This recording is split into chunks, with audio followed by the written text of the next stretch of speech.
ॐ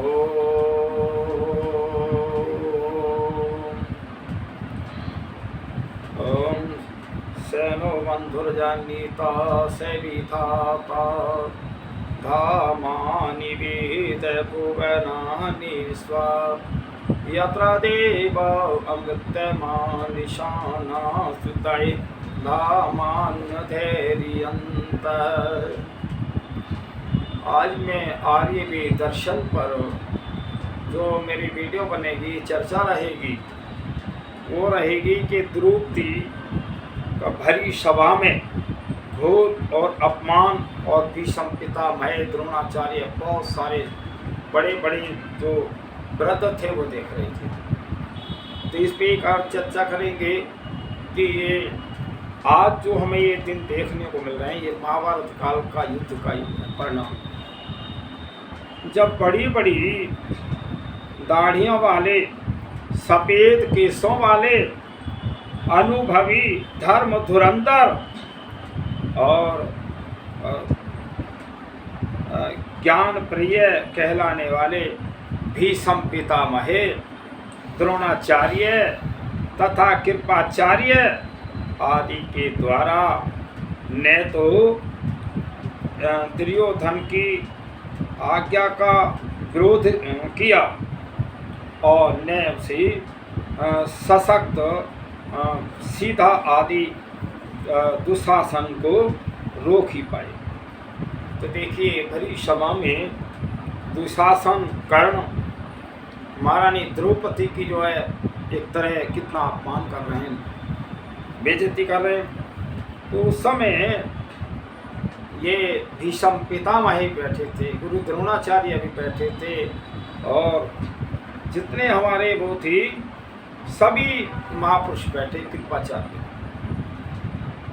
पापी दुशासन ने क्रोध में भरकर द्रौपदी को और डांटा और दौड़कर पीछे से महारानी द्रौपदी के नीले नीले घुंघराले लंबे केसों को पकड़ लिया और हाय हाय हाय हाय अभी यही केस हुआ तो कुछ दिनों पहले राजसु यज्ञ में, और जब अब व्रत स्नान के समय और मंत्र को जल से सींचे गए थे, तो दुरात्मा दुशासन पांडवों का तिरस्कार करने के लिए आज उन्हीं केसों को बलपूर्वक और पकड़कर द्रौपदी को अनाथ के समान घसीटता चला गया। तो घसीटता जा रहा था, द्रौपदी का रोम रोम कांप रहा था, शरीर झुक गया था, वे खींची जा रही थी।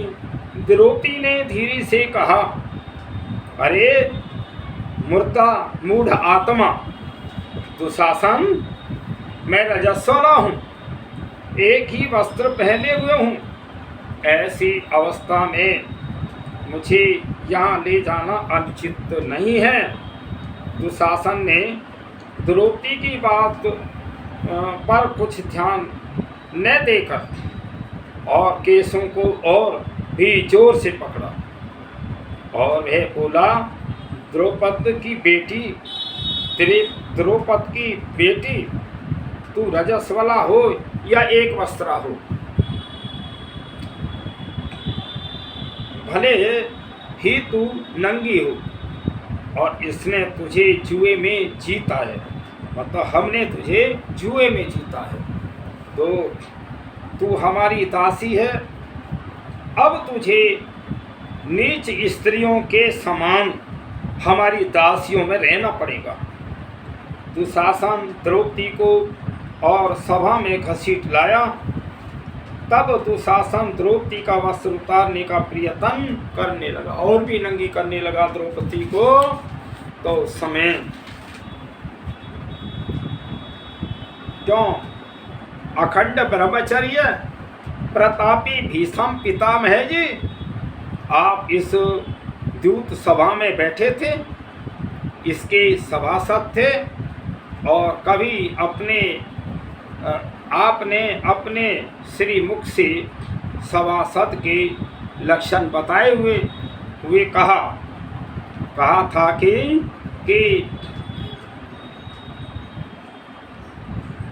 कि जिन्होंने अपने मन और इंद्रियों का निग्रह किया हुआ है, जो सत्य परायण हैं, जो सरल स्वभाव वाले हैं, छल कपट से रहित हैं, और जो अपने विचारों से कहने में प्रकट करने में समर्थ हैं, वे ही सभासद होने चाहिए। एक तरफ तो महर्षि मनु का ये प्रमाण दे रहे हैं भीषा पितामह कि सभासद में वो होने चाहिए जो अपनी बात कह सकें और बात भी धर्मयुक्त कह सकें। तो ये आज के सभासद हो, आज के राष्ट्र चलाने वालों, जरा अच्छी बातों से आप प्रेरणा दें।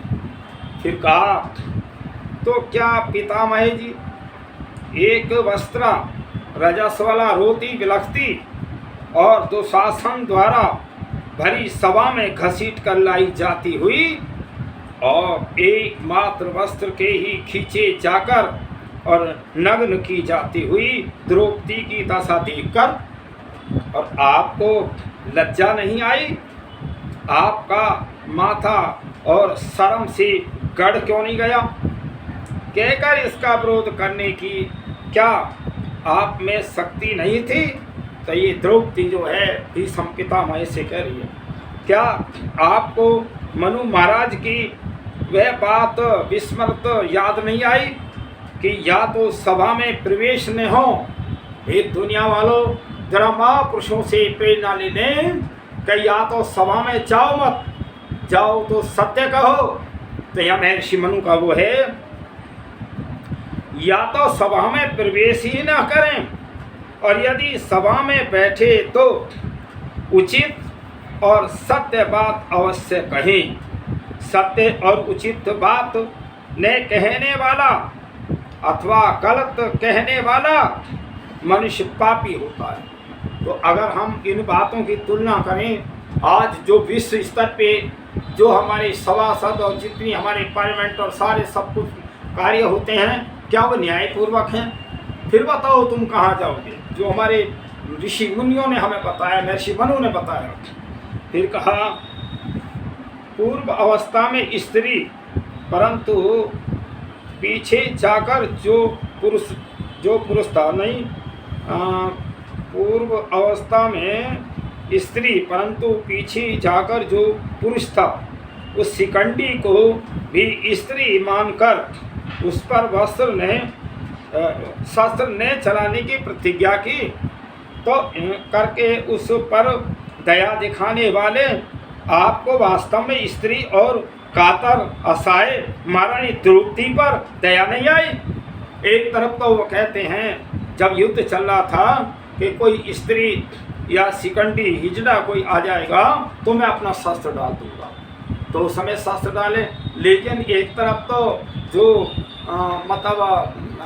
वो हिजड़ा के सामने तो आप शस्त्र छोड़े, उसका सम्मान तो कर रहे, लेकिन भरी सभा में जो पोतेन की स्त्री थी द्रौपदी, उसका तो मैं जरा भी ध्यान नहीं आया।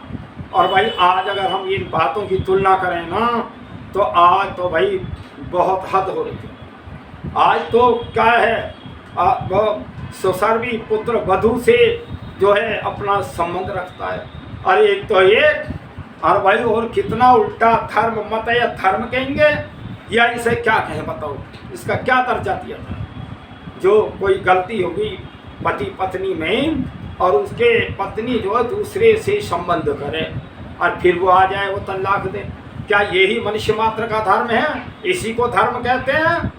मैं बताना चाहता हूँ, तो समय भी संपिता में सारा सब कुछ तो देख रहे हैं, और युद्ध के मैदान में क्या शिखंडी आ जाएगा मैं शास्त्र छोड़ दूंगा?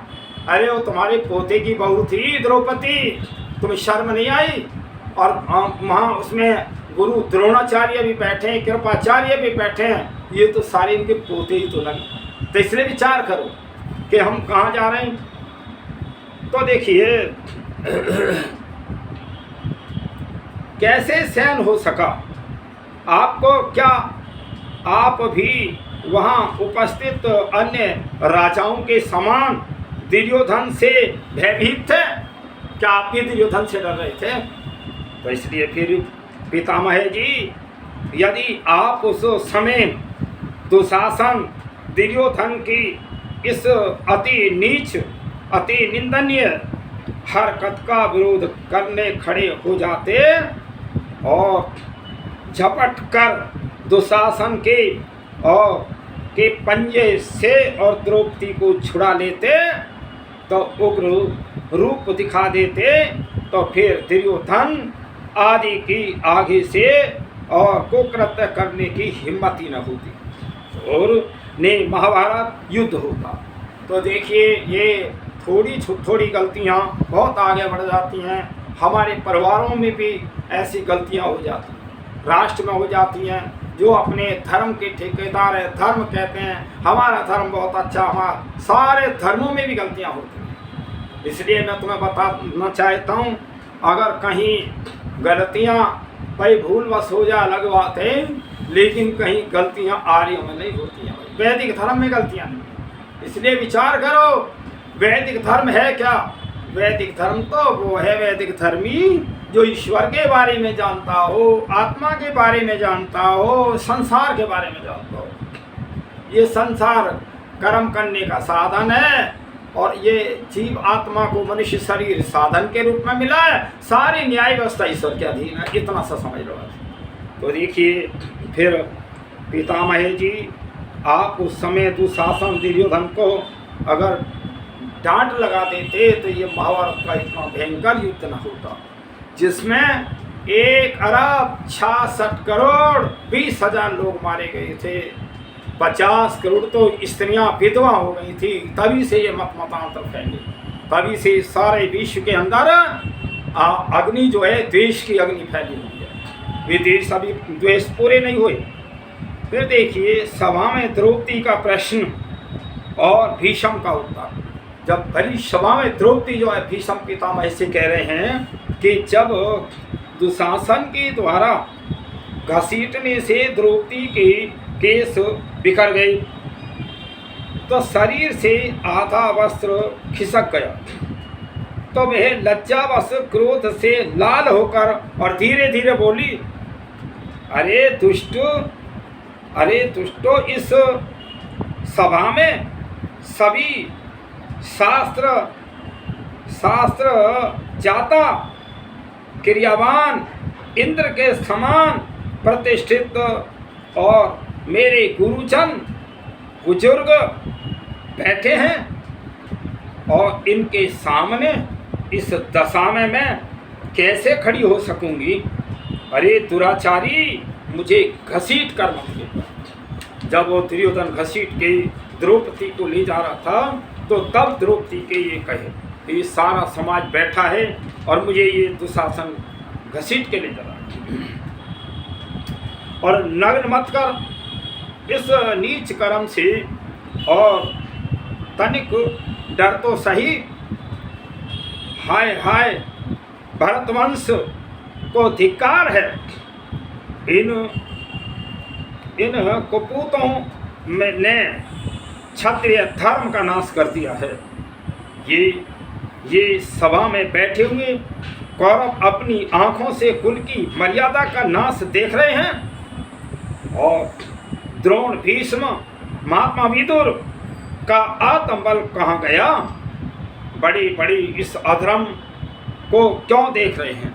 तो देखिए, सारे लोग जो है वो देख रहे थे। तो देखिए, अत्याचार को सहन करना, अत्याचार को देखना, वो भी पापी है और अत्याचार करने वाला। तो ये सारे पापियों की सभा थी। तो उस समय फिर कहा, विदुर जी का आत्मबल कहाँ गया? बड़े बूढ़े इस अधर्म को क्यों देख रहे हैं? और इन छली प्राप्त आत्माओं ने धूर्तता से धर्मराज को जुए में खेलने के लिए और तैयार कर लिया था। छल से उन्हें और उनके सर्वस्व को जीत लिया। सारी राजधानी, सोना चांदी जितना था सब जीत लिया। और पांचों भाग, देखिए कितना ये मूर्ख था। इसका मूर्ख धर्म युधिष्ठिर नाम दे दिया, लेकिन मूर्ख था।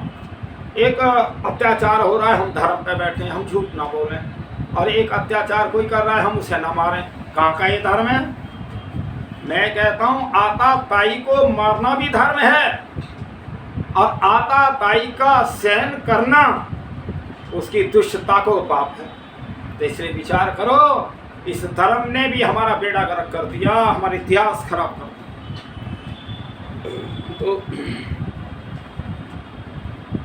तो देखिए उस समय इन छली पाप आत्माओं ने धूर्तता से और धर्मराज को जुए में खेलने के लिए तैयार किया, और छल से उन्हें उनके सर्वस्व सारा जो वो था सब जीत लिया।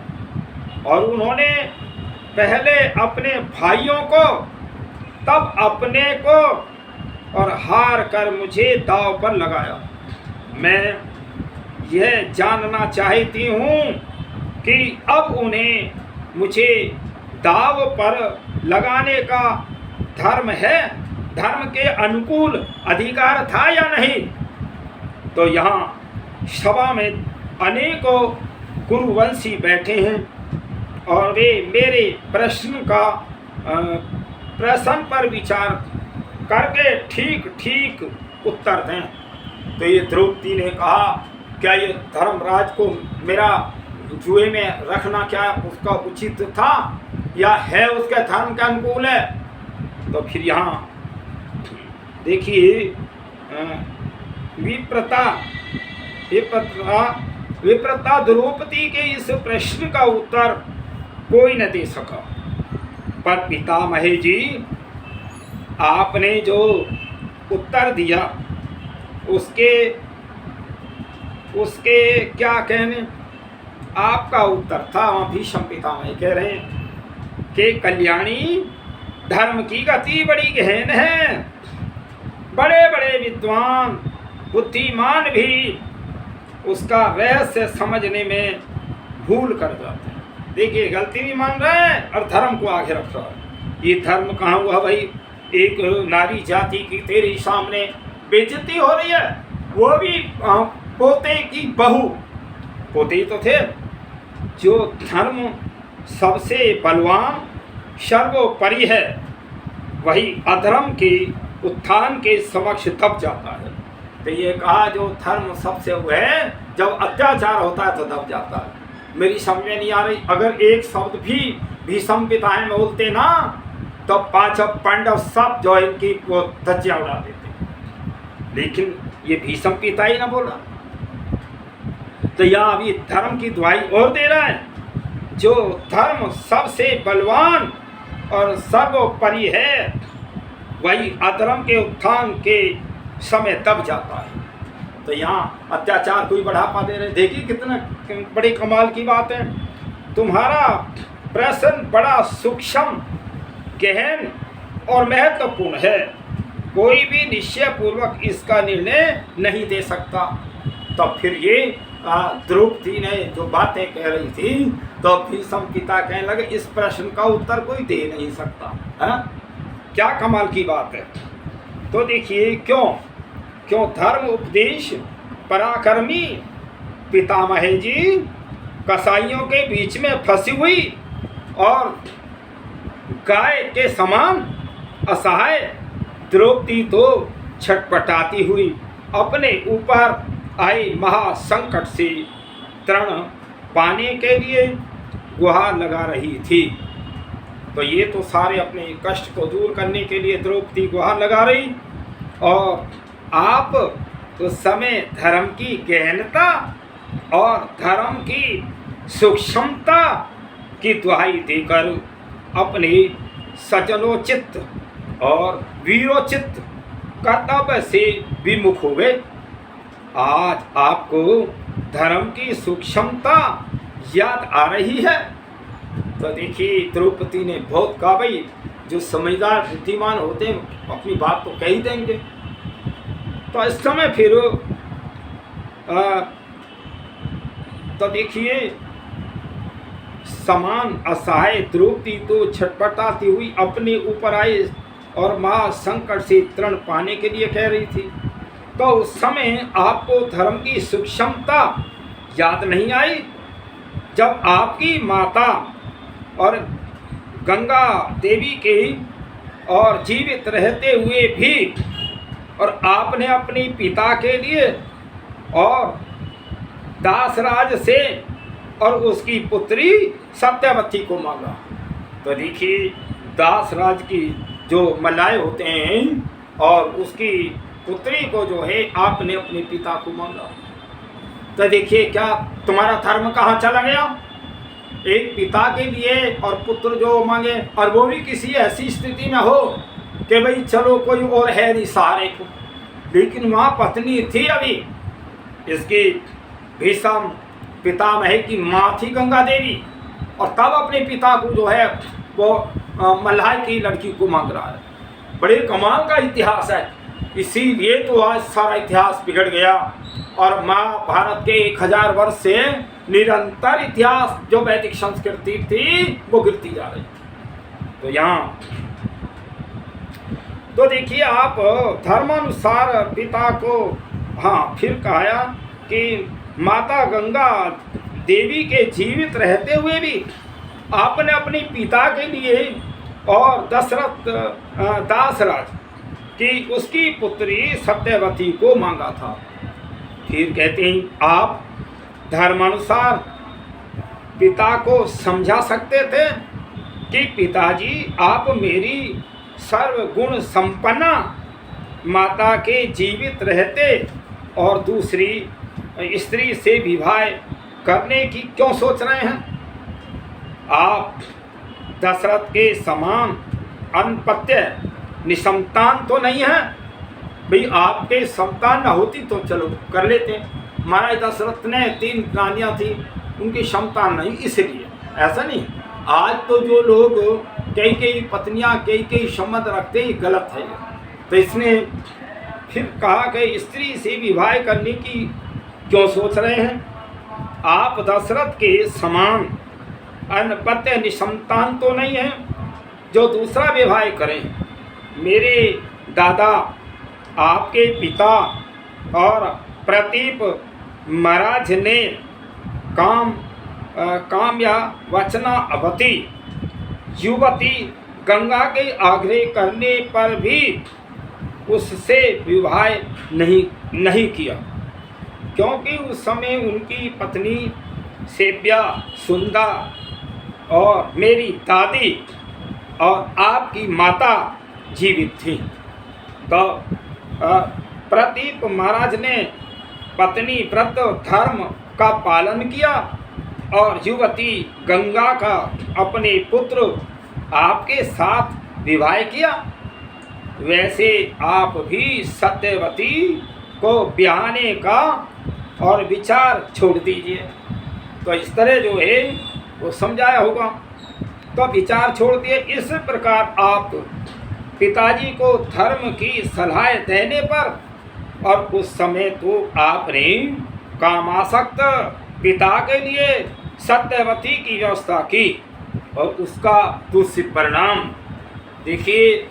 बहुत सारी गलतियां जब इतिहासों में हो जाती हैं और जब बड़े बड़े गलतियां करते हैं तो छोटे भी उनका पीछे चल देते हैं। इसलिए अगर हम अपने परिवार में मान मर्यादाओं को रखें तो वास्तव में फिर परिवार मर्यादा युक्त चले।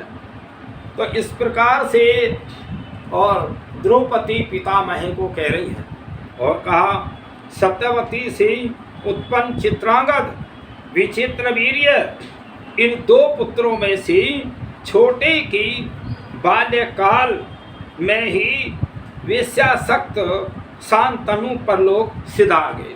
उन्हें बीमारी हो गई, तो इसलिए शांतनु को बीमारी हो गई। तब बड़े पुत्र चित्रांगद को राजा बनाया गया, पर वह अभिमानी उदंड और प्रजा पीड़क था। वह युद्ध में एक सनामा चित्रांगद और गंधर्व के हाथों मारा गया। शरारती था वो, मारा गया। तब बालक विचित्र वीर्य को गद्दी पर बैठाया गया। शासन आप भीष्म जी चलाते रहे और विचित्र वीर्य की यौवन अवस्था अपने पर और उसके विवाह के लिए काशीराज की 3 कन्याओं की और स्वयंवर में आप भीष्म जी और स्वयं बनारस जा पहुँचे। तो वो जब उनके विचित्र वीर्य उनकी संतानें हुई तो पोतेन के लिए और पुत्रवधू देखने के लिए गए। क्यों? धर्म धुरंधर पितामह जी आप द्रौपदी की और तो धर्म की सूक्ष्मता की और छिछली हवाई बातें फेंक रहे हैं, उसकी रक्षा से मुंह छिपा रहे हैं। पर आपको तो तब सूक्ष्म धर्म याद नहीं आया जब विचित्र वीर्य को बिहाने के लिए और आप स्वयंवर में जा पहुँचे। और स्वयंवर 2 ही प्रकार का होता है, पराक्रम लक्षी और गुण लक्षी। तो पराक्रम के आधार पर नियत शर्त की जिसके द्वारा पूर्ति की जाए उसका कन्या के साथ वर्ण, जैसे सीता स्वयंवर राम वर्ण, द्रौपदी स्वयंवर अर्जुन का वर्ण, लेकिन नहीं अथवा गुण रूप और लक्षण आदि के आधार पर जैसे इंद्रमती स्वयंवर में महाराज आज राम के पितामही का वर्णन और दमयंती स्वयंवर में महाराजा नल की को वर्णन किया। तो इस तरह ये स्वयंवर वर थे। तो यहाँ जो है इन उसको चित्रांगद और विचित्र वीर्य के लिए कन्या लेने के लिए कोई स्वयंवर वर नहीं था। तो वहाँ कह रहे हैं सो पिताजी पितामह जी काशी राज की कन्याओं का स्वयंवर भी गुण रूप लक्षी और स्वयंवर था।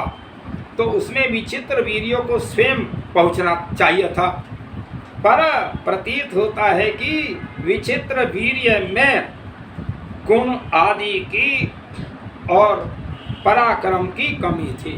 वो गुणवान नहीं थे इसलिए सामने नहीं आए। फिर कहा जिसको भांपकर आप स्वयं वहाँ जा पहुँचे। तो स्वयंवर सभा में राजाओं के नाम आदि के और उच्चारण एवं परिचय के समय 3 कन्याएं अंबिका और अंबालिका आप वृद्ध होकर और परेशान होकर आपके सामने से भाग खड़ी हुई। तो जब भाग करके खड़ी हुई कन्याएं तो तभी वहाँ उपस्थित राजवर्ग भी आपकी हंसी उड़ाने लगा। तो वहाँ बैठे हुए राजा लोग भी और आपस में हंसी करते हुए कहने लगे भीष्म ने तो ब्रह्मचर्य की प्रतिज्ञा ले ली थी और अब बाल सफ़ेद होने पर भी झुर्रियाँ पड़ने पर यह बूढ़ा लज्जा क्यों कर यहाँ क्यों और आया है। तो यह सब देखकर और सुनकर भीष्म को रोष आ गया, गुस्सा आ गया। तो उन्होंने बलपूर्वक हरकर कन्याओं को रथ पर बैठा लिया और कहा राजाओं मैं तुम्हारे सामने और कन्याओं का और बलपूर्वक हरण कर रहा हूँ। तो देखिए वहाँ अपनी बहादुरी दिखा रहा है ये भीष्म पितामह और द्रौपदी की लाज नहीं रखा सकता। तुम लोग अपनी पूरी शक्ति लगाकर मुझे जीत लो या हार कर भाग जाओ, मैं तुम्हारे सामने युद्ध के लिए खड़ा हूँ। तब बड़ा रोमांचकारी युद्ध हुआ।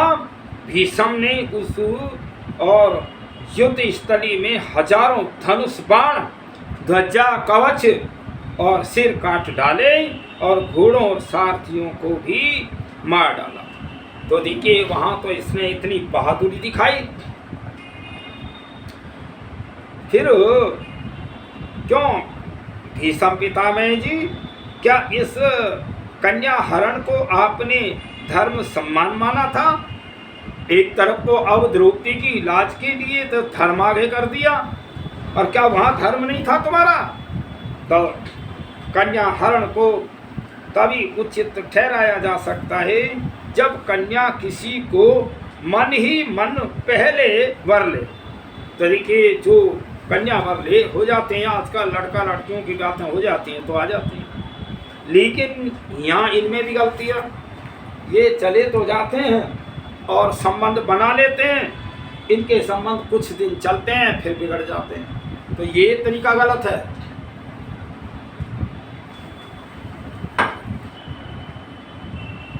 तो देखिए जब कन्या किसी को मन ही मन पहले वर ले और फिर वही मन चाहा वर उसका हरण कर ले, जैसे रुक्मणी का और कृष्ण के द्वारा हरण किया गया, तो देखिए वहाँ दोनों की एक बात थी। अथवा मन पर चढ़ी कन्या का और उसके भाई आदि को विश्वास में लेकर उस कन्या का हरण किया जाए, जैसे श्री कृष्ण ने बहन और सुभद्रा का श्री कृष्ण की और सहमति से अर्जुन द्वारा हरण किया गया। एक सभा के अंदर बात आती है, एक सभा में अर्जुन भी बैठे थे और बहुत विद्वानों की सभा थी और वहाँ वो सुभद्रा भी थी। जब सुभद्रा ने अर्जुन को देखा, अर्जुन ने सुभद्रा को देखा, तो उस समय भाई दोनों का वैसे तो जब रिश्तेदारी तो पहले थी ही, एक तरह तो भाई वो अर्जुन के वो क्या नाम है मामा की लड़की थी, तो इस तरह है जब उनके पहले कोई विचार होंगे तो उनकी जो है बड़ी सभा में उन्होंने अपना मन बना लिया। तो वहाँ जो है ये बताते हैं कि उस समय सुभद्रा को और अर्जुन रथ में बैठा कर ले आया। जब अर्जुन बैठा के ले आया तो वो बड़ा घमासान हुआ। खैर श्री कृष्ण जी ने पूरे उसको शांत किया, वातावरण को, सभा को, कि फिर उन्हें समझाया, अरे एक बात सुनो कि जो हमारे परिवार की लड़की बड़े उच्च कुल में जा रही है, ये पांडव चक्रवर्ती राजा हैं, तो नुकसान कौन सा हो गया? तो वहाँ देखिए बहुत चतुराई भी होती है, ऐसा नहीं है। वहाँ सुभद्रा भी बड़ी होशियार थी, तो सुभद्रा ने जो रथ था उसको घोड़ों की लांग होती है ना रस्सी, उसको पकड़ लिया। तो यहाँ कहते हैं वो श्री कृष्ण कहते हैं कि ये सुभद्रा अर्जुन को ले जा रही है या अर्जुन सुभद्रा को ले जा रहा, तो इसलिए विचार करो। तो ये सारी बहुत सारी दृष्टांत अभी वो द्रौपदी थी। तो फिर कहा, क्यों अखंड ब्रह्मचारी जी, आपने तो इन तीनों कन्याओं का जबरदस्ती हरण किया था, रोती और कांपती अम्बा आदि का हरण किया था। तो ये कन्याएं आपके साथ जाना नहीं चाहती थी, तब क्या आपने उनकी गर्दन पर तलवार रखकर और उन्हें रथ पर बैठने को विवश किया, अथवा उनके हाथ पकड़कर और उन्हें रथ पर पटका? उस समय आपका धर्म चिंतन कहाँ गया? प्रतीत होता है आपको जगत में केवल शिखंडी ही स्त्री दिखाई देती है, जो हिजड़ा थी, जो रण के मैदान में और वो उनके जनाने कपड़े पहना करके आ गई स्त्री, तुम्हें वही दिखाई देती है। फिर कहा द्रौपदी ने, जिसे देखकर या उस पर शस्त्र उठाना आपको अनुचित लगता था, शेष स्त्रियों के प्रति आप निठुर थे, तभी तो कातर और कंपित काया असहाया द्रौपदी के प्रति आप क्रूर बन रहे हैं, क्रूर बन रहे हैं। तो यहाँ कह दी क्यों ब्रह्मचारी पितामह जी आप सैकड़ों हजारों को तहस नहस करके 3 कन्याएं ले आए। हस्तिनापुर और अम्बा तो खैर साल्व नरेश के प्रति प्रेम पगी थी, सो आपने आपसे अनुन्य विनय करके वहाँ से भाग छूटी। मतलब जो ये अम्बा थी, अम्बा नाम की लड़की का पहले से कहीं संबंध तय था, तो वो तो आ गई। फिर आता है शेष 2 कन्याएं, अंबिका और अंबालिका को विचित्र वीर्य से ब्याह दिया। क्या परिणाम निकला? 2 सुंदरियों को पकड़कर और वह विचित्र वीर्य काम आत्मा बन गया और 7 वर्ष तक उसके साथ विषय सेवन में लगा रहा। उस लंपट छीण वीर्य की कोई संतति भी नहीं हुई तो उल्टा वह जवानी में ही और राजक्षमा टीबी रोग हो गया, ग्रस्त हो गया कि परम वैद्यों द्वारा चिकित्सा करने पर भी निरोग नहीं हुआ और मृत्यु का ग्रास बन गया। क्यों भीष्म जी आपको उस समय धर्म की बात क्यों नहीं सूझी और जो स्वयंवर में जाने का और स्वयं साहस नहीं जुटा सका और जो अल्पवीर्य था उसे मैं क्यों 2 सुंदरी पत्नियां देकर वेश्या अग्नि में झोंक रहा हूँ। तो यह आपकी बुद्धि का प्रमाद था कि नहीं? तो ये द्रौपदी जो है सारी बातें और उनको भीष्म पितामह को याद दिला रहे। तो देखिए उधर आपने अम्बा का जीवन भी बर्बाद कर दिया, क्योंकि आप उसके मन चिते पति साल्वराज को पीट कूट कर अम्बा को और उठा लाए। सो जब आपसे छुटकारा पाकर वह साल्व राज के पास गई तो उसने भी उसके डर से अम्बा को स्वीकार नहीं किया। तो कितना भारी पाप किया। जिस लड़की का रिश्ता दूसरी के यहाँ तय था और वो स्वयंवर में आया हुआ था, वहाँ उसको भी पीट कूट के कर दिया, फिर वो भी उसको ग्रहण नहीं कर रहा। तो कितना अधर्म और पाप किया। वहाँ तो तुम्हारा धर्म था और यहाँ अधर्म लग रहा तुझे। फिर कहने लगी द्रौपदी विचित्र वीर्य के दिवंगत हो जाने पर नियोग विधि के द्वारा अंबिका से और धृतराष्ट्र का और अंबालिका से पांडु का जन्म हुआ और यौवन रूढ़ होने पर धृतराष्ट्र का विवाह भीष्म ने गांधर राज सुबल की पुत्री गंधारी के साथ किया। तो देखिए उनसे जो संतानें न हुई तो वो दूसरी तरह से और अंबालिका और अंबिका का जो है इस तरह जो है अंबिका से तो धृतराष्ट्र और उसे अंबालिका से पांडु हुए। इस तरह इनकी वंशावली है। तो ये विचित्र वीर्य के दिव्यांग हो जाने पर नियोग विधि के द्वारा अंबिका से धृतराष्ट्र और अंबालिका से पांडु का जन्म हुआ। यौवन आरूढ़ होने पर धृतराष्ट्र का विवाह भीष्म ने गंधार राज सुबल की पुत्री गंधारी के साथ किया और उधर सूरसेन की पुत्री प्रथा कुंती के साथ पांडु का विवाह हुआ और प्रथा का ही पीछे जाकर और कुंती का नाम पड़ा, प्रथा भी पड़ा कुंती का नाम। सूरसेन ने अपनी पुत्री प्रथा को अपने निसंतान मित्र राजा कुंती भोज को और गोद दे दिया, किंतु भोज की तब पुत्री बनने के बाद उसका कुंती नाम प्रसिद्ध हो गया और वह बड़ी सुशील सुंदर गुणवती थी। अतः कई राजाओं ने उसे मांगा था। इसीलिए नृप कुंती भोज ने उसके लिए स्वयंवर में कुंती ने वीरवर पांडु को जयमाला और वर्णमाला पहना दी। अतः पांडु के साथ उसका विधि पूर्वक विवाह संस्कार हुआ।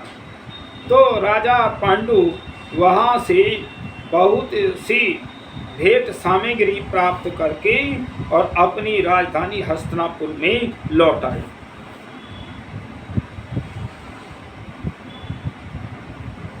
अभी कुंती के हाथों में मेहंदी का रंग फीका ही नहीं पड़ा था कि आप भीष्म जी को पांडु का एक और विवाह और करने की सनक लगी।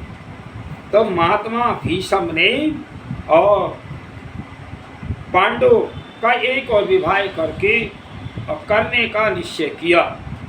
अतः वे मंत्री और ब्राह्मण ऋषि मुनि और चतुर्मुंगी सेना के साथ मद्रराज की राजधानी जा पहुँचे। तब मद्रराज शल्य के संकेत पर भीष्म ने सोना चांदी और विचित्र रत्न, हाथी, घोड़े, रथ और वस्त्र तथा मणियों और मद्रराज शल्य को दी और उनकी बहन और रितावन की पुत्री माद्री को और प्राप्त कर लिया और अपने नगर में आकर उसका पांडु के साथ विवाह कर दिया। तो देखिए कहाँ कहाँ तो ये इतनी घटिया बातें और ये सब सोचते जा रहे हैं, कहाँ गई इसकी मर्यादा। अब तक अगर हम विचार करें ना तो इस समय तक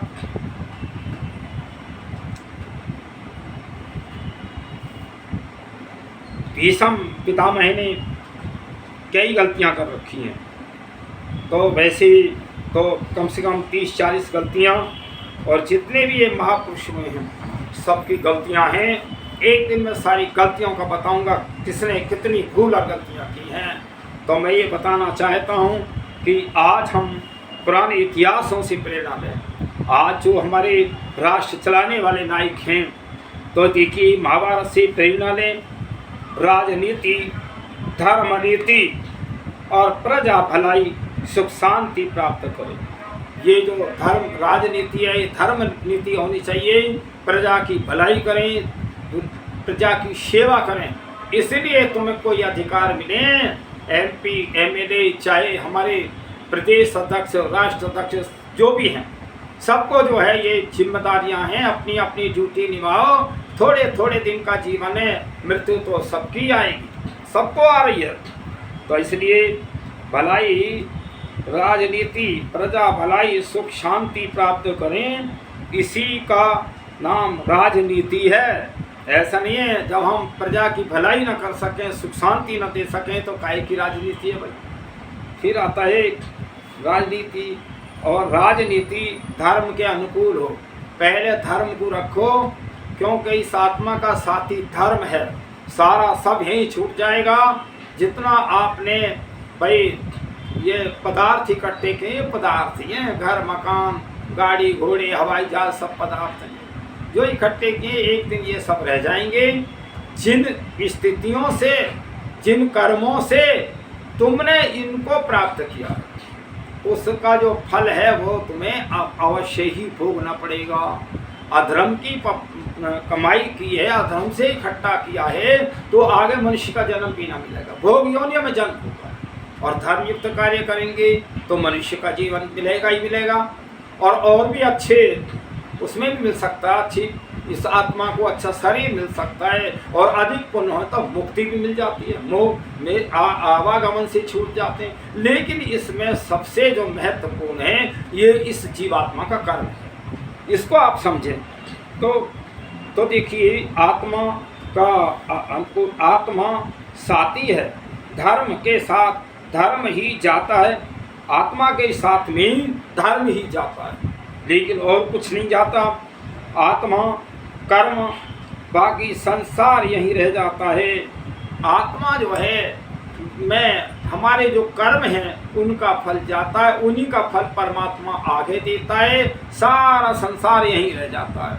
जब हम नहीं थे, जन्म थे, छोटे बच्चे, तो तब भी हमने संसार देखा, जब छोड़ के जाएंगे तभी छोड़ के जाएंगे, आएंगे फिर ऐसा ही मिलेगा। तो इसीलिए यही रहता है, राजनीति धर्म धार्मिक हो और आप महाभारत से ज्ञान प्राप्त करें, प्रेरणा लें कि आखिर इतना अत्याचार हुआ, जो 1,66,20,000 लोग मारे गए और 50 करोड़ तो स्त्रियां विधवा हो गई। उस समय क्या बीता होगा इस संसार के अंदर। जो लोग रह गए होंगे वो जीना थोड़ी चाहते होंगे, वही मरना ही चाहते होंगे, साहस तो खत्म ही हो गया उनका। तो मैं ये बताना चाहता हूँ, इस महाभारत की स्थिति को दोबारा से मत दोहराओ। ये बम, एटम बम बनाने पर प्रतिबंध लगना चाहिए। ये ऐसे भयानक बम नहीं चलने चाहिए। किसी क्रोधवश चल गए, किसी ने चलाया, दूसरे ने चलाया, तो सारा विनाश हो जाएगा। राज किस पर करोगे? ये संसार के लोगों, तुम आए क्यों हो इस दुनिया में? तुम आए हो जन्म मरण के बंधन से छूटने के लिए, मानव जीवन मिला है, मुक्ति प्राप्ति के लिए मिला है। तो इसलिए आप सुख शांति में रहो। मैं फिर कहना चाहता हूँ कि अगर शांति चाहते हो विश्व के अंदर, तो वैदिक धर्म को अपनाओ, आर्य बनो, श्रेष्ठ बनो। और देखिए प्राचीन में अगर हम 5,000, 1,000, 6,000 वर्ष पहले आर्यवृत देश था ये, और एक ही धर्म था, वैदिक धर्म। आज तो भैया हजारों प्रकार के धर्म हैं, और उन धर्मों में अपनी घेराबंदी है कि इससे बाहर कोई जाएगा तो वो हमारा शत्रु है, वो जाएगा हमारा शत्रु। अरे शत्रु इस संसार में थोड़े दिन का जीवन है। हम जितने संसार के प्राणी हैं सब हम एक तरह मित्र समान हैं, हम भाई भाई हैं। हमें आपस में द्वेष नहीं करना चाहिए। जितना हम संसार का भला करना चाहिए वो कर्म तो करना चाहिए, संसार का विनाश का कर्म नहीं करना चाहिए। नहीं तुम्हें ये भोगना पड़ेगा। जो परमपिता परमात्मा एक एक कण कण में व्यापक है, वो तुम्हारे कर्मों को देख रहा है और वो तुम्हें जान रहा है। इसलिए संसार के लोगों, वैदिक धर्म को अपनाओ, आर्य बनो। मैं घोषणा पूर्वक कहता हूँ, जिस घर से तुम निकले हो तुम आर्य थे, आर्यों की संतानें थी, और फिर अपने घर में आ गए।